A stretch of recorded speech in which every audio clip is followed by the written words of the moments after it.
Welcome to Headlocks, Heels, and Havoc, the wildest tag team in podcasting where the kayfabe drops and the chaos takes over.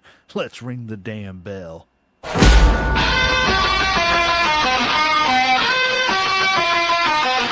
Headlock fight, heels on the prowl, dropping elbows, hear a growl, feel the foul.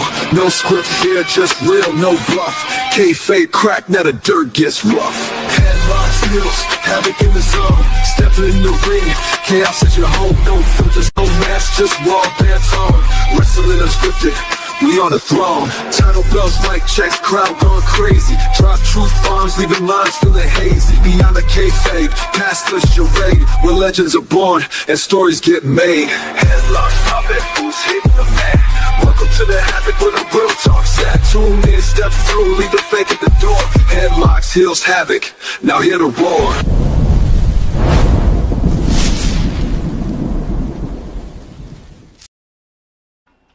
Welcome to the show, ladies and gentlemen, boys and girls, children of all ages. I am one half of the greatest tag team in this podcasting world. It's me. It's that Legend. And with me, as always, is, of course, everybody's favorite uncle and my tag team partner, Uncle Slam. What's up, family, and welcome to the People's Podcast. Tonight, ladies and gentlemen, we are taking a trip out west, all the way to Phoenix, Arizona, because tonight we have a man who knows what it means to live in the wrestling life, put in the work, and represent when that bell rings. He is one half of the Pretty City Express, and this is a tag team that has been putting in the work throughout the Southwest and beyond. These guys have competed for some great promotions, including Phoenix Championship Wrestling, Future Stars of Wrestling, Winning Circle Pro Wrestling, Duke City Championship Wrestling, and Rocky Mountain Pro Wrestling. And tonight we get the opportunity to sit down with one half of that team and find out what makes him tick.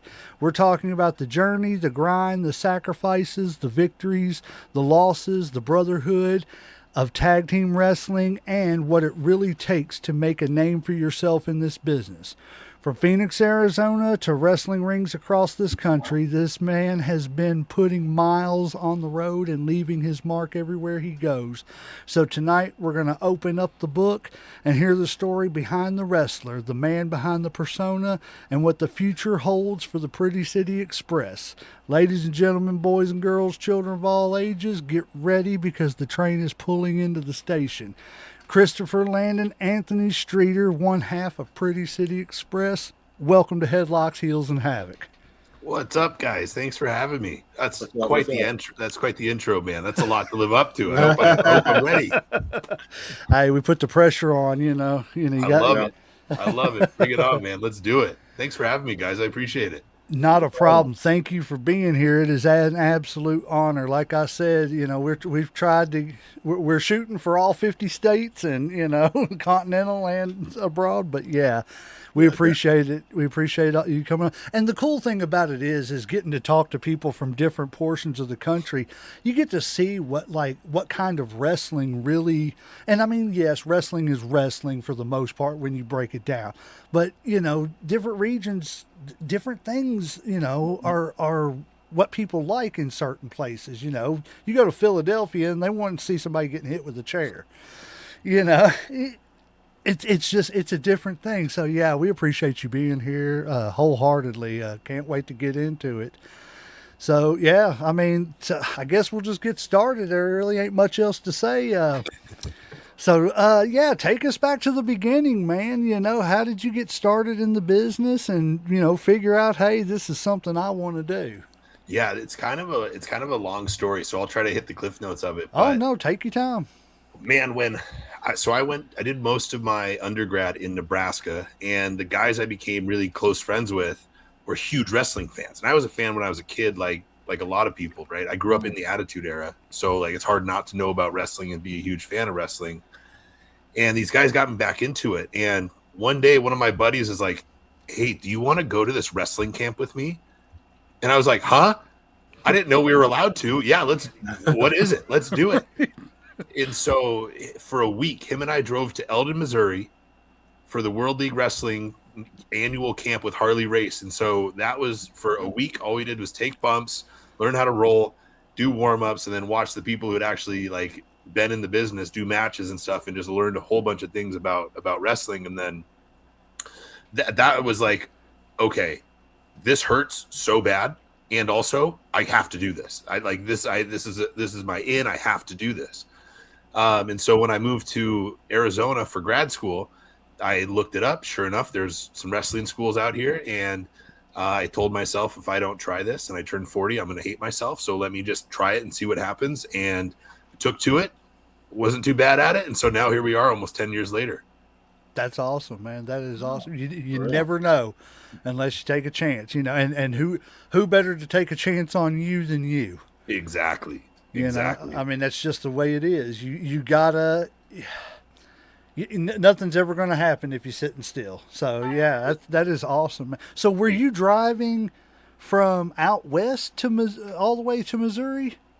No, so I was going to school in Nebraska at the time. Oh, where I was doing my undergrad.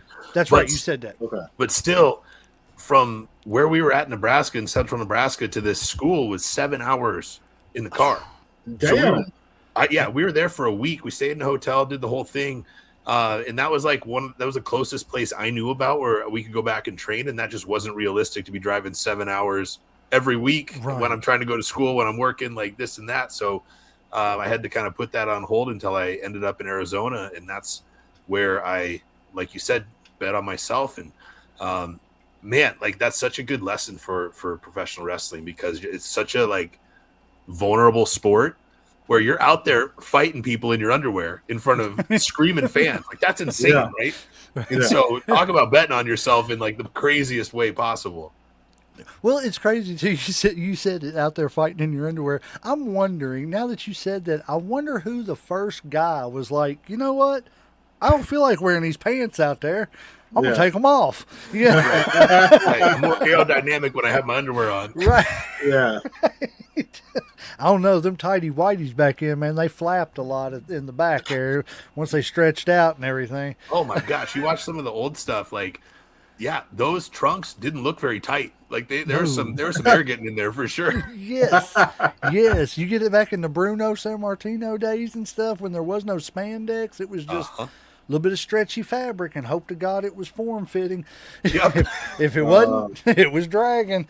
And we ain't talking about Steamboat either. That's right. But so what particular wrestler or match or tag team, just what moment in the business made you fall in love with professional wrestling? And looking back now, does that influence still show up in the wrestler you've become? So I've told this story a couple times. I'm sure this wasn't my first ever exposure to wrestling, but this is the first memory I have. Is I was down like watching TV as a kid, right, flipping through channels, and I just flipped through, and all of a sudden I see this like a smoky arena. There's thousands of people going absolutely nuts. There's a beer truck driving down to the ring, and I'm like, what is happening? And a reminder, I'm like 7 or 8 years old at this time. And then this bald-headed guy gets out, starts spraying all these people in suits with beer in the ring, jumps in there and starts beating the hell out of them. I was like, what else do you need to be hooked? Right? Exactly. Like, oh my gosh. Yeah. And so it like that was such a profound memory that stuck with me, and it sticks with me to this day. And I think the part that sticks with me from that, I haven't driven a beer truck down to a ring and sprayed some people with beer yet. But what sticks with me, keyword. But man, what sticks with me is like the utter chaos and just the electricity from the crowd. And so that's something I try to embody, is like, if the crowd's not into it, maybe I'm not doing something right, you know? And so I like to really engage the people in whatever venue setting I'm in. And like you said earlier, right, different places kind of respond to different wrestling. And so I think that's part of the art of it too, is like, okay, where am I at? What are they used to seeing? And then how can I get them engaged with what I want to do in the ring? And I think that's such a huge part of it, man. Psychology. Oh, it is. Yes. Exactly. Ring psychology is huge. So I take it you would say that Stone Cold was probably the biggest influence just with that? So here's the funny thing. He was a big influence, but I was a Rock guy, and I still am a Rock guy. I was Okay. like, Rock's my favorite wrestler of all time. So I like once I then started watching, and The Rock popped on, I was like, this guy's it. This is the coolest person in the entire world. The most charisma, always just doing everything that is beyond belief for me, you know. And so as a kid watching that, it doesn't get better than that for me.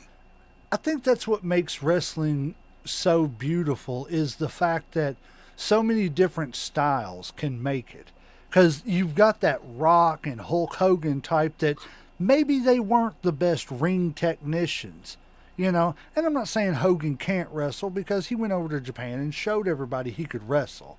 But it just wasn't what he was asked to do. Yeah. Same with The Rock. The Rock was out, you know, handed a microphone and said, "Go out there and make everybody cheer." You know what? And he could hit 3 or 4 moves in a match and send the roof off the place, just like Hogan. But then you've got the other side with like the Flairs, the Bret Harts, the Shawn Michaels, you know, the Owen Harts and stuff that were the good mat technicians. And it's just like, it's amazing how like you can have so many different styles, but it can all gel at the same time. You know what I'm saying? It's crazy. Like, who would have? No, I don't think, and I don't think it's a good example to use Hogan and Flair because I don't think their matches ever lived up to the hype of what they were supposed to be. But I also think that they waited a little too late. Yeah, if see, they that's what I could was have, gonna say. if they could have done it 87, 88, Oh my gosh, come on, dude, that would have been the biggest. That would have been. I think that would have been bigger than WrestleMania 3. The world might have imploded if they'd wrestled at that Right. time. Yeah. Right. But then Yeah. you got like the Stone Cold versus The Rock, where those two different styles did mesh. Yep. You know, and Stone Cold was more the technician, Rock was more the entertainment. You know, because everybody knows, even Uncle Slam, as big of a Rock fan as he is, he'll admit, man, that sharpshooter's terrible. Yeah. It's the worst sharpshooter I've ever seen is the Rock sharpshooter. But the confidence in which he has when he slaps that thing I on, know. man, you can't beat it. You just, Yeah, it it's just makes you believable, fall in yeah. love with it. I know. It's like he believes he's hurting him. Yeah. Exactly. But I think that's such a cool part about wrestling is like, it's not necessarily who's technically the best, right? Like you look at someone, Dean Malenko comes to mind, arguably one of the best technical wrestlers of all time, but maybe not necessarily has the charisma or the ability to cut a promo like those other guys. And so in order to be one of the quote unquote top guys, you have to have some blend of all of it, but charisma is like at the top of that list, right? So Flair, I look at, is someone who had everything, right? He had the promo, he had the charisma, he had the persona, and then he could do what he did in the ring too. Like he was lightning in a bottle, you know? Yep. And I agree. Now that you said that, you know, I tell people all the time, a moment that really kind of defines that to me is the first time Hogan and Flair ever saw each other on WWE television, or F at the time, on the Funeral Parlor. Ric Flair came out. He had that green robe. I still remember it to this day. He had that green robe on, and he started. He as soon as he said, "You know how long I've had to listen to the name Hulk Hogan," and then he just kept going. And finally, he got to the point where he said, "Well, I'm here, and I'm here to burst that bubble you've been living in, big man." Like, and I was like, oh my God. I was like, yes, get him, Flair. Get him. And I was a Hogan mark for the longest time. I was, get him, Flair, get him. Next thing you know, he said, and in closing, what you gonna do? And he didn't get it all out before Hogan interrupted him, and Hogan grabbed his shirt and just started ripping it and said, "Let me tell you something, Ric Flair." And I was like, get him, Hulk, get him. Like, they both had me hooked, and it was beautiful. Like, I miss that, man. I miss it so much. Sorry, didn't mean to go off on a tangent, but if anybody doesn't know, go back and watch that. It's great. By the way, Stan Collins, thank you for watching, buddy. Also, Dave Allen said, "Sup, peeps." Appreciate y'all being. Yes, don't forget to hit that like, share, follow, and subscribe and all that good stuff. And then when we get done, he's going to plug all his stuff and go like, follow, share, subscribe, and do all the things he needs you to do too. Yes, sir. But Sure. yes, so when you decided to be a wrestler, like what did your family say? Was they like, man, come on? Or was they. So it's actually a fun story that does involve The Rock. So to start this story, you have to go back to when I was like 7, 8, 9 years old. And there was a friend of mine and I were at the store with my mom, and we were in the toy section and we saw action figures, right? And so there was one of The Rock, there was one of Mankind, his favorite wrestler, begging my mom, like, you have to buy us these, you have to buy us these, just begging. And she's like, no, no.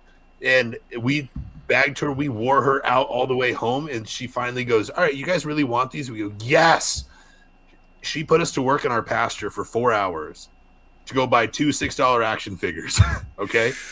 So that was like my prized possession forever. So fast forward to when I told him that I was wrestling, and I'm in a doctorate program at this time when I start wrestling. So my family really values education. Doctorate degree is the highest you can Yes, get, sir. right? Yes, sir. So I call and tell him, I'm a year into the doctorate program. I call and tell him, and my mom just goes, no, you can't do this. This isn't a good idea. You know, you're not going to finish school. I said, Mom, I'm in a doctorate program. I'm not going to leave. I'm going to finish school. I'm going to become a doctor. I think I've hit all the education requirements. I think I would like it if you accepted this. And she goes, you're right. You're right. And then about a week and a half later, that Rock action figure showed up in the mail. And it was like her being like an accepting, like, okay, I'm with you. Here you go. It was like one of the coolest moments. That's awesome, though, for real. Like that. I mean, honestly and truthfully, that's like a really special moment because you know your mom showed you right there and then. I trust you, and I trust what you're going to do.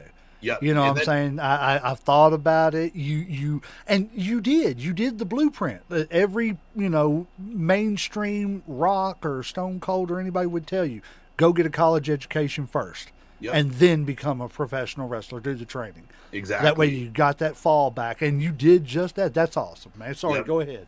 And it was, so that was a cool moment. And then, like you said, get an education. So at that Harley race camp, Dr. Tom was one of the guest trainers one day.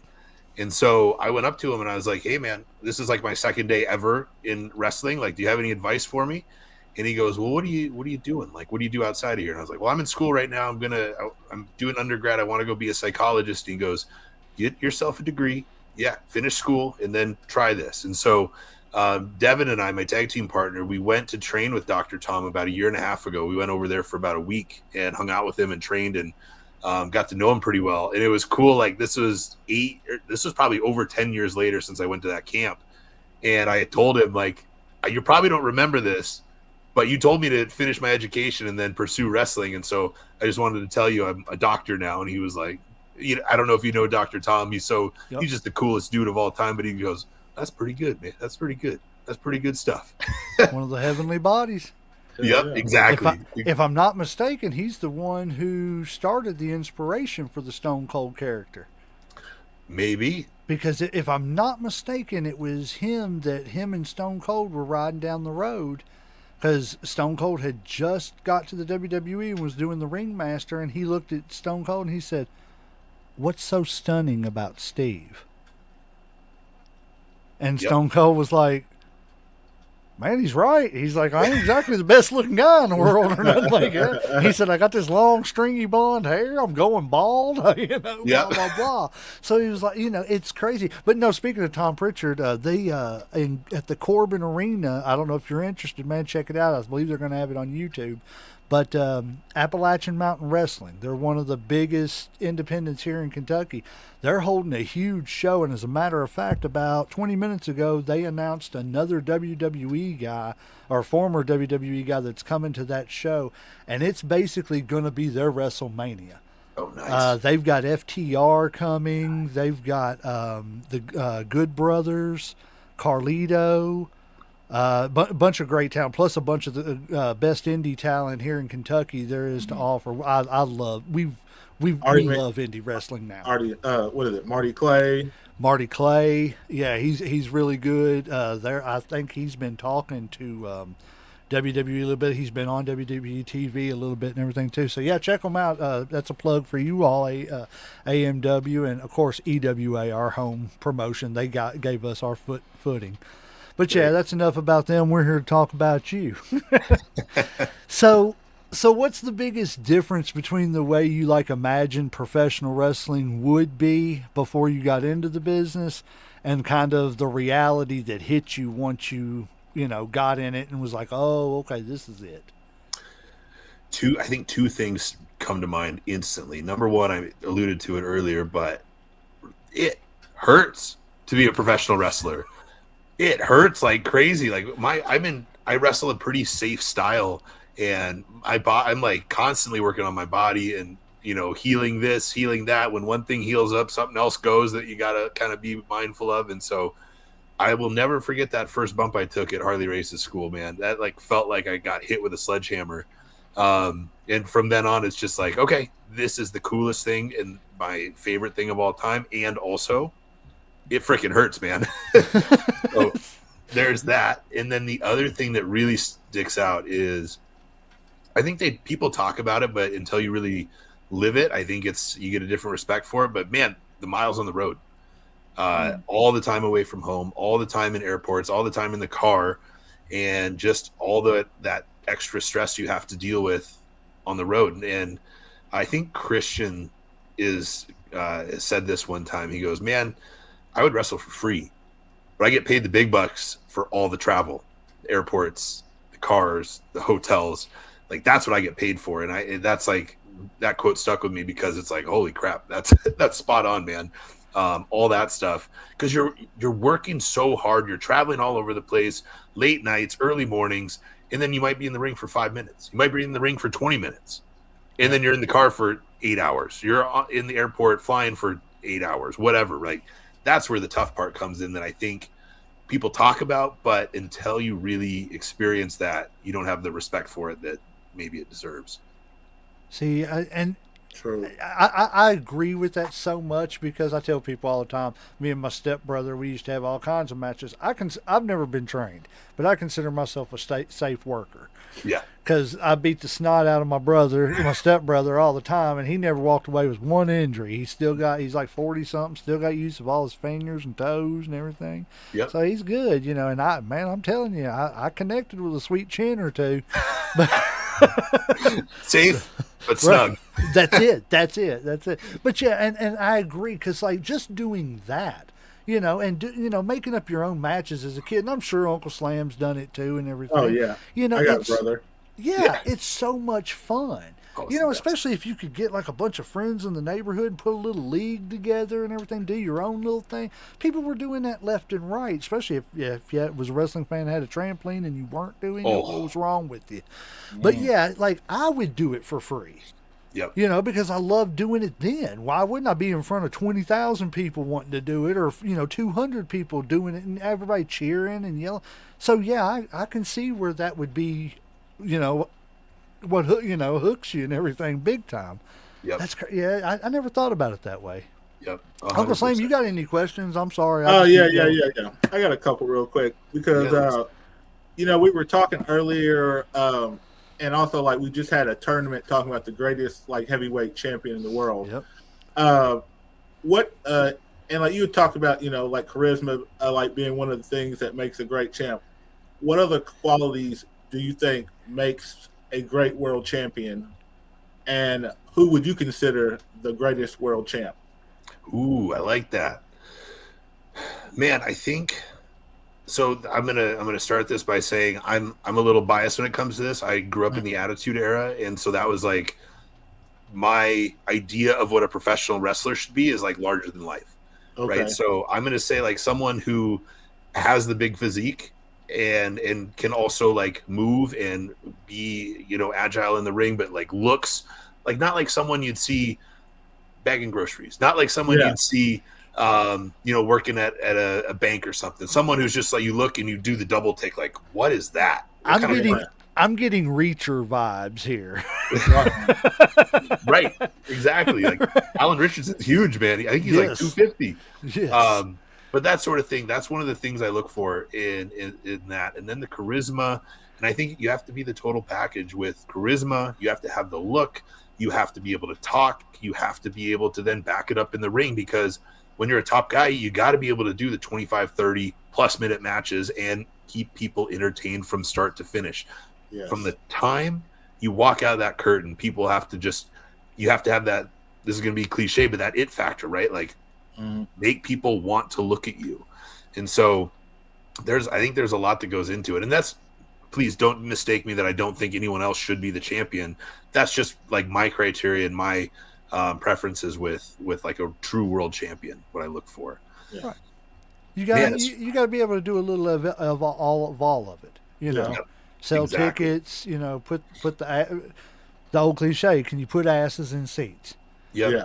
And You know what I'm someone, I think another thing that's I think that one of the reasons I love Flair so much is that dude worked like every day almost for what, 20 some years straight. Yeah. Yes. You know, like I think that's the other thing too, that I've learned at this low indie level is like the people who you entrust with your heavyweight championship need to be able to go out and like talk to people and do interviews and do this and do that. Like the responsibility is exponential compared to just someone who's on the card. Yes. And so you have to have the kind of mindset where you can handle people and not freak out and like, you know, beat a fan up or something like that. So you also have to be kind of mentally sound to be able to do that, which is, I think, another part of it. But you don't want to be Lex Luger on the Lex Express and getting mad about signing autographs. Exactly. I mean, that's just a key example, you know. And I think that's one thing that held him back so much is people knew he didn't like dealing with the fans. Well, sorry, you know, you were handed the next Hulk Hogan ship. Yep. And all you had to do was go out there and smile in front of the cameras. You can be the biggest jerk in the world when you go home. Yeah. But, you know I like Hulk Hogan a lot better than I like Terry Bollea. Right. And I don't mean that in a bad way, but he kind of did it to himself and everything, you know, whatever. You know, that's a whole nother show.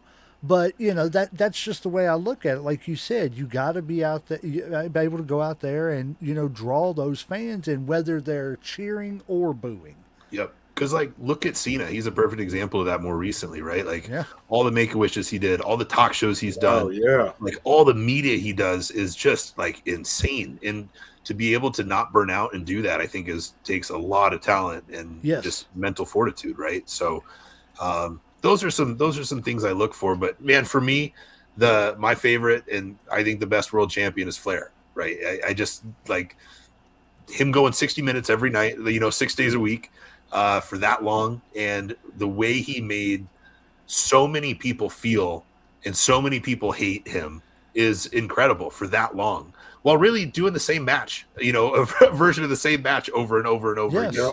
And that's the thing. They loved him, but they also hated him. Yep. Yeah. It was crazy because as you know, it all depended on who he was fighting. Yep. If he was fighting Ricky Steamboat, they hated him. Yep. If he was fighting Harley Race, they loved him. Yep. You know, and he had that Southeast. I mean, he had the world. You know, people don't realize that because it wasn't the monster that the WWE was or was becoming at the time. And you know, WWE was the first to go after the cable slots and everything, while, you know, NWA and stuff was still staying kind of regional, you know, like Memphis and all the other territories and stuff. But it was like, people don't realize how global that Ric Flair, and I'll give it a little bit to the Horsemen too, but the Ric Flair Dusty thing took them global. Yeah.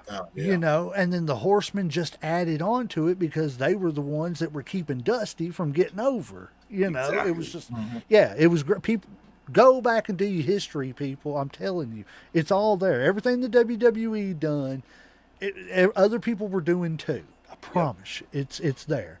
Yep. It's so funny you say that because during like we just had a tournament and it came down to Hulk Hogan and Ric Flair as the greatest world champions, and like Ric Flair won as the greatest world champion. So no way. I'm glad I knew. Yeah. And now we've got somebody from the West Coast, so that just legitimizes our tournament. And people were questioning it because we broke it up into different companies. 8 different companies, narrowed it down from there into the, you know, from the company champion on down and everything. Well, the criteria I used to do the championship, unfortunately, Jimmy Garvin got into the conversation of greatest world champion of all time. No offense to Hey, Jimmy gorgeous Jimmy's Garvin. great.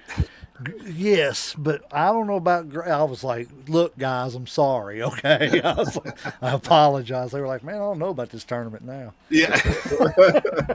So look, even he said, okay, cool, Ric Flair. He said Ric Flair's the greatest. Ric Flair won. It's a legitimate tournament. Leave me Now alone. you can say it's officially doctor approved. That's it. Yes, There you go. yes. One out of, and the only doctor we've ever talked to on this show approves. That's So right. there you go, people. He's college educated, unlike me. So every wrestler has that moment where they kind of realize, I'm not just playing around anymore. You know, I'm actually a professional wrestler. Like, where did that happen for you? Was that in the middle of a match, or was it like, oh, here it's happening? That the one that sticks out is the first time I went and did extra work for WWE here in Arizona. We were walking in to the arena, and there, you know how fans kind of gather outside to watch the boys walk in, and there were a number of people that were shouting my name, and they're like, Cool. "Oh, it's Class! Oh, it's Class! What's up, Class?" And I was like, "Oh, that's really cool." That's so awesome. there was that, and then right around that same time, I pulled up to go to the gym, and someone, this is a weird coincidence, but they pulled up, like, parked right next to me, and they were like, "What's up, man? You on the show? Like, you know, the local show next week?" And I was like, "Whoa!" So I got recognized twice in the matter of like a couple weeks, and so that was kind of like, okay, I like, if you're familiar with Arizona independent wrestling, I'm somebody. That's awesome. See, Yeah. but that's what you shoot for. You know what I'm saying? I mean, that even if your ultimate goal is to be in one of the major promotions, you know, and which I've learned so much that there is no shame in not even attempting to look at those places. Yeah. You know, you can make a beautiful career in professional wrestling and be just as much of a professional as Hulk Hogan and Ric Flair doing what he said, the independents. You know, just do what you love, and nothing. You can't go wrong if you do that. Yeah. It's just that's just the way it is. You know. What is the I don't know. indie scene like out in Yes. Arizona or whatever? Like, is it big? Is it really thriving, or is it just kind of getting started, or what? Man, that's a great question. It's when I started, there was not much. There was, so the place I trained the first year and a half I trained was a school called AWF, the Arizona Wrestling Federation, and that was pretty much it. And it's like it's a typical indie promotion, but there just wasn't much at the time. And since then, the Arizona Pro Wrestling Training Center has opened. That opened, 2019, and that's the school I'm very involved with in training the kids and training for myself too. So that school has become very prominent. And then we have the Phoenix Championship Wrestling Show, which all the places I've been, man, like the professionalism, the crowds we draw are up there, right? So our baseline's 500 people that we get at each show, which is incredible. And so they've done such a good job of building up the local community and just being a part of the community and getting people interested and involved. And so we're certainly on the come up. Like, we're about to have our anniversary show in September. And last year, so we go to a bigger venue for these. Last year we had 1,700 people. This year we're expecting 2,000, right around there, which on the indies, wrestling at an indie show in front of that many people. Big. Yeah, It's that's huge. big. Yeah, Yeah. yeah. So And it's see, cool. Well, that's what I was saying. You know, it really is awesome, and that's why I was talking about with AMW. They're doing that Corbin show, and it's like they're WrestleMania. They're throwing everything into it. So I'm glad to see that it's doing just as good out there as it is here, because Uncle Slam and I have fallen in love with indie wrestling. Yeah. A year and a half ago, me and him would have been sitting at one of our houses talking about WrestleMania or something, watching it together, and being like, man, you know, there's a show over in Richmond and everything. Be like, man, I ain't going to that stuff at the Armory. Yeah. You know what I'm saying? And now I'm like, man, I'm going to the stuff at the Armory. Okay, SummerSlam's on, so what? I'm Yep. going to the stuff at the Armory. Exactly. And one of the coolest things we hear at our shows at the local ones at Phoenix is I'll give an example from 2 shows ago. There was and this is like Don Vitale. He's kind of the owner operator, you know, authority figure for the shows too. And he goes out and talks to people. Right. And so we get a lot of first timers come into the shows because the kids who are new in the school, part of it's doing, you know, going to farmers markets and flyering, going to wrestling, WWE, AEW events and flyering, and like talking to people and handing the flyers out and stuff. And so we had a dad and his kid who went to our show for the first time, and they had just gone to Raw for the first time. And they were telling him, like, man, we had so much more fun here than at Raw. And I'm not saying that we're anywhere close to that, but the difference is there's 500 people and it's an intimate place that we wrestle. It's the crowd's electric throughout, and it's 2 hours of nonstop action, and it's $25 for a ticket. Right, versus however much you're spending at Raw, and all that time you're sitting there waiting for the commercials to get by and stuff. You know, Mm-hmm. so for just a 2 hour piece of entertainment, it's tough to beat the indies, right? Or even 3 hours on some cases. But Yeah. you get wrestling, you get to see a ton of different characters, and it's just a much more intimate environment most times than you're going to get at the big arenas. It's different, and so for that, I always try to put the indies over, man, because there's a lot of good talent out there that is a lot of fun to follow and watch. Yes. It's like you took the words right out of our mouth. Like we say that all the time, how reasonable the indies are. You can take your family out, have a good time, a couple hours, you know, like pretty much like forget about your problems and still have money left over. You know, you're not going to a WWE show, breaking the bank, having to, you know, sell a kidney or some shit, you know, just to see a show because it costs $500 or $600 for a decent seat or something like that.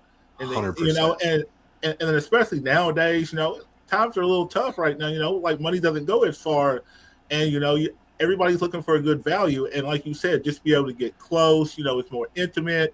The fan experience, it's just so much better with the indies than it is like if you go to a WWE show. Yep, 100%. And for kids, man, I would tell people this who maybe aren't familiar with wrestling, and I'm trying to talk them into coming to a show. It's like, where else in the entire world can you go and like scream absolute profanities at the talent, and that's expected, and that's part of it. Mm-hmm. Yep. Right. Exactly. And then like you're like get other people to join in with you. Like I don't know how many times I've had 6-year-old kids flipping me the double bird, and I'm like, where are your parents? And I look up and the dad's right behind him giving me the double bird too, you know. Like how He's fun like, is that? It's okay this time, son. Exactly. Yeah. Exactly. He's a real piece of shit. That's it. That's it. And that's my daughter. I tell people this all the time. His nephew, man, they love it. You know, they ask, when's the next one? When's the next one? My daughter, she likes Rhea Ripley, Charlotte, and I can't remember who the other woman wrestler is. But after that, she doesn't watch anything major. Sure. When they're on TV, she'll watch them. She may not sit down and watch their whole match, but she'll watch them. When we go to a show for Elite Wrestling Alliance, she's up at the guardrail. Yep. Every match, screaming, yelling, sticking that hand out, making signs, sticking them up. The other day, it was hilarious. It was hilarious, and you can attest to this because you've been on the other side of it. But she was standing at the guardrail and had a sign up, and a wrestler snatched it, and it ripped or something like that. She just turned around and looked at me and was like, "Like, are you gonna do something?" And I was like, "No, I'm not. I'm not getting beat up because you were screaming in somebody's face. But look behind you, you know." Yep. And he's sitting there going, "Get out!" You know, blah blah. And she loves it. And the other thing that makes it great too is after the show, stick around 5 minutes, and you might get to shake a hand or two for free. Yep. My Exactly. daughter has a shirt of nothing but autographs. I told her, I was like, I've stopped getting autographs because people are going to think we're just trying to sell this stuff on eBay or something. But yeah, it's beautiful how intimate it is and everything. Because I don't know, it's just there's something so different about the atmosphere. Yeah. You know, 100. you all do a great job of. To me, you all involve the audience way more than any WWE superstar can. Sure. It's easy for 20,000 people to yell if you smell what The Rock is cooking because you said it 15 times on TV. Yep. But how many people are you getting to scream your name or your tag team's name or your partner's name just because you all walked out the door? No, it's not, 20,000 people, but it's a genuine reaction. It's not a programmed reaction, if that makes sense. Exactly. You Yep. know, those shows program you to say catchphrases. They're Yep. going to say yours if you get it over. Exactly. And And it's a lot, it's like an organic build, right? Because most of the indies don't have the luxury of running on a weekly basis on TV to where if you can't go to the show, you're watching, right? So, yep. like indies, it's like, okay, like we at Phoenix Championship Wrestling, we run 6 shows a year.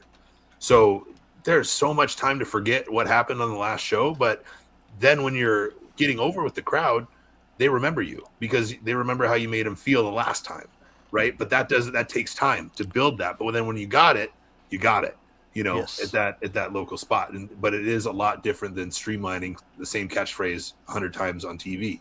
Mm-hmm. It's just different flavors of ice cream, to quote Dr. Tom. And that's what I love about it. Yeah, I can't. I could go on and on about just how much I've become a fan of the indies, man. We could have several shows on that. Yep. But I want to get on to something else here. I want to talk about your tag team a little bit. Yes. So, how did the team come together, and when did you realize that the two of you could actually create something really special as a tag team? Because I'll be honest with you, I'm very critical of anybody that wears the name Express because I'm a huge Midnight Express Yep. fan. That's probably my favorite tag team of all time, Yep. and it just. And I'm just joking around about the Express thing, but no, where did that name come from too? I have to ask that too, but go ahead. I'll let you take it.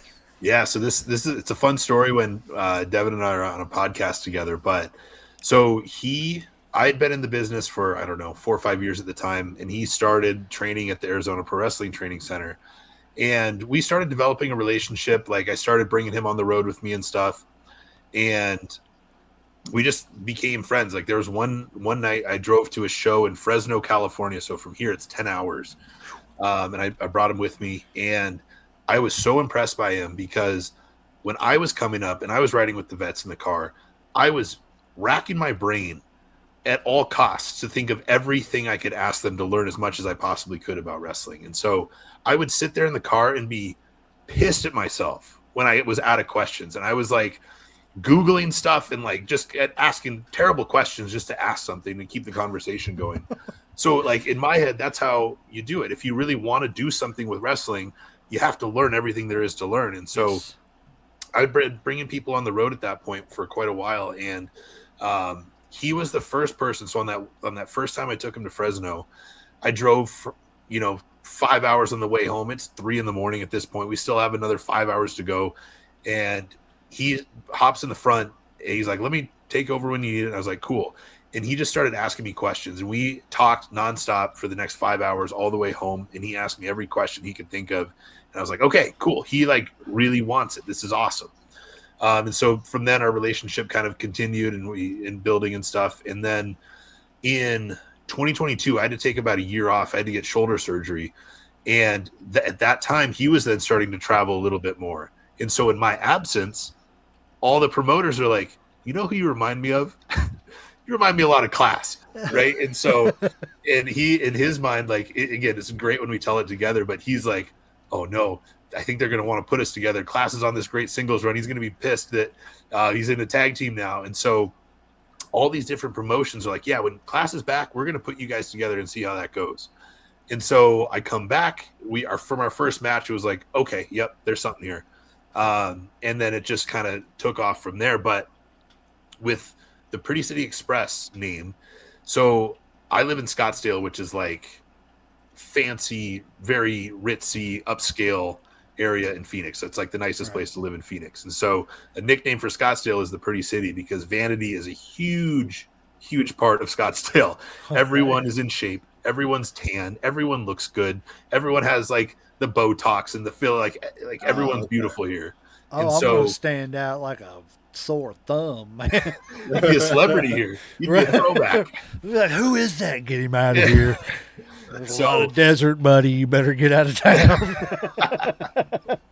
yep. So Pretty City Express comes. So Pretty City is a nickname for Scottsdale, and then the Express is an ode to the Midnight Express, our favorite tag team and probably the most influential team that helped us get to where we're at as far as like influences. So that's where it came from, and that's the style we try to embody as well. Is just excellent in-ring work, excellent psychology, and yeah. And then for some reason, people just love to hate us. So I think it's great because that's one thing that I think made them great, and I'm gonna have to hit you up too to find out, you know, where I can watch some of y'all's matches and stuff and everything. And of course, I'll shoot it over to Uncle Slam too, especially if you all are, you know, Midnight fans. But that's what I loved about the Midnight. So, and I want to ask you, like, to me, they were a team that it wasn't about necessarily. One, they worked on good double team moves that weren't the normal double team moves. But the biggest thing I think they worked on was those moves are going to be useless if we don't have timing with each other. You know, we got it, whether we're, you know, part of training is getting in the ring and just running through it with each other. You know, I mean, how does that influence your all's, you know, style? Like more, is it more timing or is it more like power or? there's a lot of timing with it. There's certainly some power that comes with it too. Like I for the indies, I'm a bigger guy and he's as wide as I am and maybe an inch shorter, right? So he's a big guy too. We're both over 6 feet tall. I'm 235 pounds. He's 225 pounds. We're both bigger guys. And so that's certainly part of it, but the timing is everything. And that's something that I have absolutely loved about traveling with him. And like, we're great friends outside of wrestling too. And so the cool thing to watch evolve as the tag team was our nonverbal communication in the ring. So like, I can see what he's doing and know exactly where I need to be and vice versa. Right. So that's where timing is such a huge part of it. And that makes for a better match too, because if I can kind of read his mind and know where he wants to go, I can put myself in the right position to where that idea works out flawlessly and looks like it was supposed to, you know? But if we didn't have that timing, then that's where it gets clunky and that's where things get a little messed up and you look like you have two left feet. But we certainly didn't start there. Like it took a little bit to get that timing and get that feel for each other in there. But I think certainly the last 2 or 3 years, it's just been like on full force, which has been so fun. That's awesome. And I love to hear people, because I'll be honest with you, and Uncle Slam, I'm pretty sure he agrees with this too. I don't want to speak for him, of course, but tag team wrestling is such a lost art form. Yes, 100%. I miss it so bad because it's like every tag team match you get now, especially in the big time promotions, is some they even have tag team anymore? Right. When they show the tag team division 3 times a year, yep. It's like, okay, we're going to put an actual tag team against a thrown together tag team that, you know, the thrown together tag team's going to win the tag team championships. They're going to hold them for a month or something like that. And then the next big tag team is going to come and beat them up and take them from them because they're going to get into a fight. And then that next big tag team that wins them is going to disappear. Yep. And it's just like, no, man, I want to see tag teams every single week. I want to see a tag team division. Yep. It's beautiful wrestling when it's done right, and it's just so lost nowadays. Yeah, it really is, man. And like you got to remember too with tag team, there's 5 people involved, right? There's 2 on each side, and then you have the ref. So you have so many more variables to tell a much more complex and different story than a singles match. And if you have a good tag team match on a card, that's something that's completely different and unique. And I think our theory is that because WWE specifically is just like so poo-poo on tag teams, I think that kind of like trickles down to a lot of the indies where there's just not a huge value on a lot of tag teams. And so we absolutely love the Midnights, absolutely love the Fantastics, the Rock and Roll, FTR, like teams like that, the Bulldogs, et cetera, et cetera. That stuff was incredible. And if you have a good tag team match, in my opinion, there's nothing like it. It's so different and has the potential to be as good, if not better, in my opinion, than good singles matches. Yes. I tell you, a tag team I fell in love with, and recently that I fell in love with, and I'm lucky to be fans with him. I'm a fan. He's not a fan of me. Let's not confuse things. I mean, I'm not saying he hates me or nothing like that, but as far as fandom, yeah. But no, he's a pretty good guy. He's talked to me a couple times, and we've talked about possibly trying to have him on the show. But the Country Gentleman. Oh, yep. I love Casey and AJ. The first time I watched them, when I found out NWA was back on TV, I was searching Roku like it wasn't nobody's business, and started watching them. The first tag team I saw watching NWA was the Country Gentlemen, and I was like, man, there's just something about them. They're great, man. We worked them. We worked them in February. And just absolutely, it was awesome. Like those guys are pros, man. They're great. I'm definitely gonna have to get that match, and how do I watch that match from you? Because it's got me now. I'm excited. Pretty City Express versus the Country Gentlemen. Yes, sir. To me that's marquee. What I'm saying? That's not forget the Hogans and Andres. I want that. I mean, I'm just a fan. I don't know. I can't help it. Yeah. But, all righty. Well, let's get on to a little bit of other stuff and everything. I keep babbling and everything. Let's see here. Out of all the places you've wrestled, is there one opponent or match or venue that stands out as like a turning point in yours and your tag team's career? Before you answer that, hold on just a second. I don't know if you all are kind of in the same area. Do you know Warhammer? I believe Warhammer and I have each other on social media. Yeah. Okay. Yes, he said that's main event names right there. Yeah, Warhammer helped us. He was like our first interview from Texas, and he helped us decide the greatest world heavyweight champion and everything. He came on the show and everything. Oh, that's awesome. Okay. Yeah, he said that's main event names right there. Yes, it is. I agree 100%. What's up, Warhammer? But yeah, he comes in here all the time. We love Warhammer, man. We've had some good time. Man, I will tell you, I don't want to babble on too much because this is your time, but you got to go back a couple. The episode he was on was the NWA and what was the other one? AWA. Yeah. Brackets. And we had, I don't know if you know who Professor Bear is. No. He's from the Wrestling Society Network. And then we had Bobby Blade on, the 5-time Hall of Famer. I'm sorry, I have to do that. He gives me hell every time he comes on the show. I love it, though. He cuts a promo on me, and I'm just like, do it again. But, but yeah, we had a Dusty Idol off. Ooh, okay. And I mean, me and Uncle Slam, we sat back, and between Professor Bear, Bobby Blade, and Warhammer, man, the clips are all on Facebook too. Go check them out. It's hilarious, man. I sat back and died laughing at these guys doing Dusty Rhodes. It was great. Absolutely great. He said I said it wrong. Oh, yeah, there it is. All righty. Well, moving on. Yeah, out of the places you've wrestled, is there one like opponent, venue, match that stands out as like the turning point in your career and the tag team's career? Something that, so like we've talked about, Devin and I really have worked in all areas in the Southwest, and that's kind of our That's kind of been our loop for the last few years. And almost exactly a year ago, we went out to the Northeast to work a couple matches at Wrestling Open, so Beyond Wrestling up there in New England. And we know that is just a complete hotbed for talent, right? Like everyone out there is really good. And so that was a time for us where like we felt like we were really putting it together and had, kind of our thing down. And so we were excited to go out there and do a few matches with the talent out there and see like, okay, do we stack up? How do we stack up? How can we blend these styles? And we were able to successfully go out there and have a couple incredible matches with the talent out there. Some of the great, best talent in the on the indies.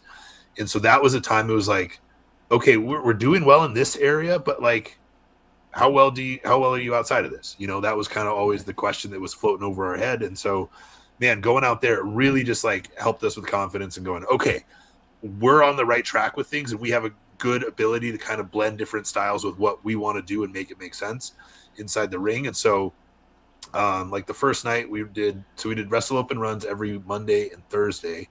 We did their Monday show, we were the opener, and then the Thursday show, we were the semi-main, right? So it was like, okay, cool. These guys got it. Let's put them in a more featured spot. And we were able to have 2 great matches out there. So that was a time that really sticks out recently of like, okay, it's kind of confirmation like, yeah, all right, we're on to something here. We know what we're doing a little bit. Okay. That's awesome. So what you're saying is we need to, guys, everybody here in Kentucky, look, Pretty City Express.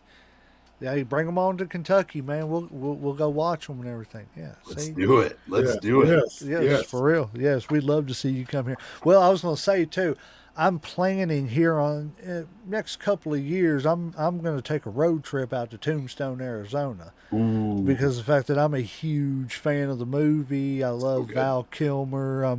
Plus just the story of the gunfight and everything. But yeah, so I'm planning on taking a road trip out there and just seeing that and everything, taking about a week or whatever, just driving. Tombstone, it's cool, man. It's worth checking out, especially if you're a fan of the movie and like the history of it. It's a cool spot. Okay. Yeah, I would recommend it if you have the opportunity to do it. Okay, well, so I don't stick out like a sore thumb. I'll hit you up, and we'll meet on the outskirts of Scottsdale. So I'm not the weird guy walking down the street. Look at him, man. He didn't have a 6-pack. He brought the whole keg. Yeah. He's got love for everybody. Right. Yeah. Exactly. Don't you mean fly down there, not drive down there? No, I'm not flying. I'm not flying anywhere. That's why I said that, because I was like, I know he hates flying and shit. Like, these ain't wings, man. They don't. Land-based animal. That's exactly right. I got feet for a reason. Feet and no feathers. So, let's see here. I'm trying to think of another good question I got here and everything. Man, I'm enjoying talking to you for real. It's really awesome, man. And like I said, as far as I'm concerned, and Uncle Slam, I know he'll probably say it too. You're more than welcome. Come back anytime you want to. And we'll definitely have to have you back whenever you and your partner can come on. Because I didn't even think about it. I've had a busy couple of weeks, and when I had you it scheduled and everything, I wasn't even thinking that I'm sitting here making a flyer that says one half of the tag team Pretty City Express. I was like, well, we've got him on the show. I never thought, well, why don't we ask his partner to come on too? So it's no offense to you, Devin. As a matter of fact, that's my oldest son's name.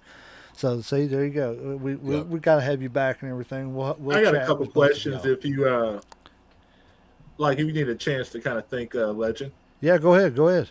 All right, okay. Let's see. First one is heel or baby face. Which one do you like being better? So, man, I just go out there and I try to be me, and it's interesting. I've had 3 matches in my entire 10-year career where I have not been booed when I go out through the curtain. 3 matches.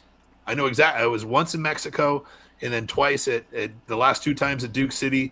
They switched on us, and now they're cheering us. But I've always been just absolutely instantly hated. So that's been my experience with wrestling. I'm trying to set a good example, man. I'm trying to look, you can chase your dreams, and be successful on the side too. You could be a doctor, you could do this, you could be good looking, you could be tan, you could be in shape, and people just don't like to hear that. So my experience has been almost exclusively a heel the entire time. That's awesome. I think heels have more fun anyway. I mean, honestly, yes. like I think it's more fun to be a heel than it is to be a baby face. I think so. Yeah, 100%. Yeah, I mean, I can go out there and really like let my emotions be on my sleeve, and then kind of riff back and forth with the whoever I'm working with or the fans. Like, it's a lot of fun. Well, I have a comment and a question from a fan, from a member, well, whatever these people are, viewers. I can't talk tonight. Sorry, it's a Friday. It's late. Right. Well, I'll be up another 400 hours. But so JD, friend of ours from Mayhem Media, that's another podcast guy. He may want to try to have you on. Everything's a good guy. Great. Friend of ours. Yeah, we'll hook you up with a few people that we know out here, man. Get your name around out here too, man. We don't care to help. That's what we're here for. That's the thing, and this is to all the podcasters and everybody in this business. There's enough pie for everybody to have a slice. That's right. We don't have to hinder each other, man. Yep. This business is at the highest it's probably ever been as far as money making wise. There's no reason everybody shouldn't be walking away with a good chunk of change in their pocket all the time. 100%. That's just my opinion. But anyways, we'll get to JD's question. Well, his comment first. He said, I love tag matches and think a good tag division is important to success for any wrestling company. 100% agree. I'm with you. Agree. But he said he wants to know, what are you guys doing differently to be able to get that many people to come out? Oh, at our Phoenix shows. It's such a testament to, like I said, Don Vitale and then John Wolfgang they're the two that kind of own the company and are the leaders of it. But they do such a good job of reaching out to a lot of different people. So they do like shows for like police officer benefits, right? They do shows they just did a Make-A-Wish show for a bunch of Make-A-Wish kids. Like, they're very involved in the community and going out and doing just old school community outreach, right? Boots on the ground sort of thing. And then it's that. So it's like putting all the legwork in on the front end with, like I said, the flyering, talking to people, just reaching out to all the people and hearing no a lot of times, but being successful when you hear that yes, right? And so it's that, and then it's also putting out a quality product. That's if we were, not great wrestlers and didn't have good talent on the rosters, people wouldn't be as likely to come back once we actually get them through the door. And so there's a pretty good vetting process for people who are brought in there. And then if you're a local talent that's come through the school and come through the system, you have to be pretty good to get on the show. And so the quality of the work is incredible, and then the presentation's getting better all the time. Like, I think a year ago now, we got a big truss to go around the ring with lighting on it that just it took it to another level as far as the actual presentation goes. And so there's a lot that goes into it, man, and there's a team of people that are just working tirelessly to reach out to the community. The school's firing on all cylinders, producing talent that's credible, and then there's all the other stuff that goes into it with the lights and the cameras and this and that. So, man, they're doing a lot. And I think one other thing that I think is important and that they really value is not oversaturating with the shows, right? So if we ran every single week, we wouldn't be having minimum 500 people at a show. And so they were really, really smart and strategic about that's where we'd like to go eventually, but let's not get too big for our britches. Let's really build up that fan base so that we can start eventually doing more once that's really, really well established. Okay. Yeah. That's awesome, man, because it sounds like you all are doing big things out there. And that, again, guys, support this independent stuff, man. Yeah. I'm telling you. Listen to me. I don't know much, but I figured this out in a year and a half. Trust me. Yep. So the wrestling business, of course, everybody knows it's changed a whole lot with, the pulling back of the curtain and everything a long time ago. What do you think today's wrestling industry is doing better than it did in the past? And what do you think? What do you think the past did better than what we're doing nowadays? And I'm sorry, I shouldn't say what we're doing because I'm not doing anything but sitting behind a mic and talking. What people like him are doing. I mean, I try to give the respect where the respect's due. Like we said, hey, real quick, like we said earlier, this is a huge part of it now. You guys gave me a platform to then hopefully connect with some new people who'd never heard of me before. So this is a very big part of it. But man, I think what a lot of people have figured out now, and it's going a lot better, is just the like being more health conscious, right? Like I think locker rooms, we kind of alluded to it earlier, but I think there's less like people carrying guns with themselves to the locker rooms, and like it's just kind of a safer. People are more health conscious, right? Like a lot of us are going to the gym, like going to sleep so we can go to the gym in the morning instead of going out all night and having fun and doing all that and then showing up to the next day missing the gym and feeling like crap. So it feels like it's a lot more health conscious, and I think this is one thing that, from what I've understood about WWE now, is it's a lot more wrestler friendly, the schedule, right? So people can have a little more time with their families, and it's a lot more sustainable, it sounds like. And I think like everything, it's going to trickle down into the indies a little bit. So I really appreciate that part of it now. But man, the thing for me, being a big fan of the older stuff, is I think I don't love the pulling back of the curtain. I think that's where we're at, and that's okay. Yeah. So let's roll with it. But man, like it's just a lot of the mystique is gone. I think like with everyone kind of knowing a lot of the inner workings, and I think there's something to that, right? Like if I got so lucky to see, I don't know, we'll say The Rock in an airport. Oh my God, like I would have like dropped to the ground and fainted probably. But now I can see him every day on social media, which is awesome. And I love that. But it's like you kind of feel like these people because they're so involved with social media, which is part of it. There's less mystique, in my opinion, than there was back in the 90s and before. So I think that's something that I think the cat's out of the bag. We can't fix it. All we can do is lean into it and work with it. But that's something that I kind of, I don't want to say miss because I wasn't a part of it, but I wish I was around earlier so I could have been a part of that. Yeah, kayfabe. I don't mind it that it got pulled back. I just wish it hadn't got pulled back so much.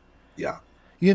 Because even as, and of course you had the older people who didn't understand the difference in calling it fake and scripted. Sure. I mean, I think they meant the same thing. I don't think a lot of them meant, anything negative. But I think when you call it fake like that, you discredit all the bruises. You discredit your shoulder surgery. You know what I'm saying? And stuff like that. It's not fake. It's definitely scripted, and we know that because, the curtain got pulled back. And that's where I think they just went too far with it. Yeah. Instead of just slowing down and saying, okay, you're letting it out of the bag because the suspicion was always there. How do you hit somebody with a crescent wrench and not go to jail for, attempted murder, But at the end of the day, how does, Anthony Hopkins do the same thing in that movie that you just watched too? It was about suspending that disbelief, and it's harder to suspend it now. Yep. I think the difference is it's changed from that to respect of the athletes. Yep. And I think that suspending the disbelief part, I think that's something that's still achievable. And so, in my opinion, something that makes an incredible match is when somebody's so glued to what's happening, they forget to look at their phone and they're just like locked in, right? Because they're like either what's going to happen or I'm so invested in hating this person or loving this person that I can't look away because I want to see the exact moment when they hit their move and they win, right? And so I think, a lot of matches, whatever the level, are not doing that, but the great ones are, right? They're suspending that disbelief, or they're getting you so emotionally invested that you can't look away and you just need to be a part of it. And I think that's one of the really cool parts about, and one of the challenges about like the spot we're at in wrestling with the curtain pulled back. It's like, okay, how can you look at this whole entire card, let's say on an indie show, and go like, yeah, that was whatever. Yeah, that was whatever. But those guys, that was different. I don't know what that was, but that was different. Right. And I loved it. You know what I mean? Yep. Mm-hmm. It's just what stands out. It's stealing the show. Yeah. You know, you don't have to be the main event to steal the show. You know, you just have to go out there and do your job the right way and hope your partner does not your tag partner necessarily, but everybody. Hope it, and you know, it's not always people's fault. Some people just don't gel. I think some styles just don't work good together. You know, we've watched it in the past and stuff and everything.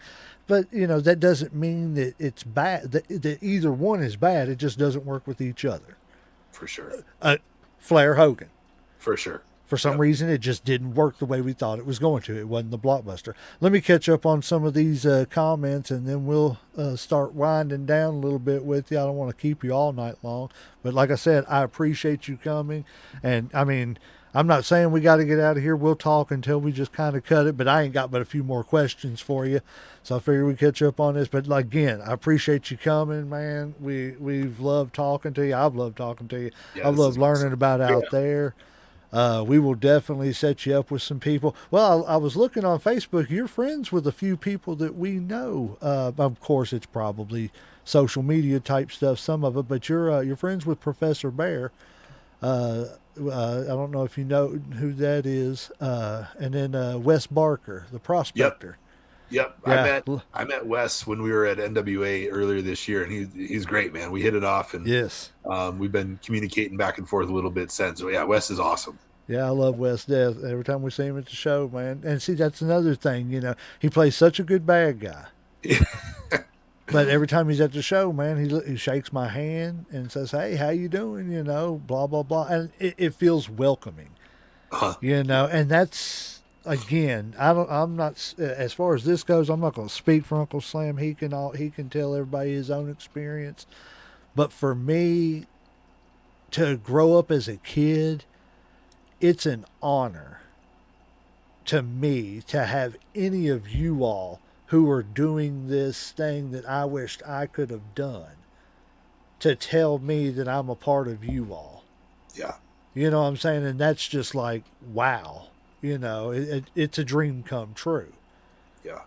No, absolutely. So for that, thank you. You know, I appreciate it because that's one thing we try to pride ourselves with our show is that we want a legit show. Yes, it's unscripted, it's unfiltered. Say what you want to say, but we're all going to walk away doing that right there, smiling and appreciating and understanding each other's opinion. And we're not going to walk away hating each other because we're not promoting it. This is wrestling.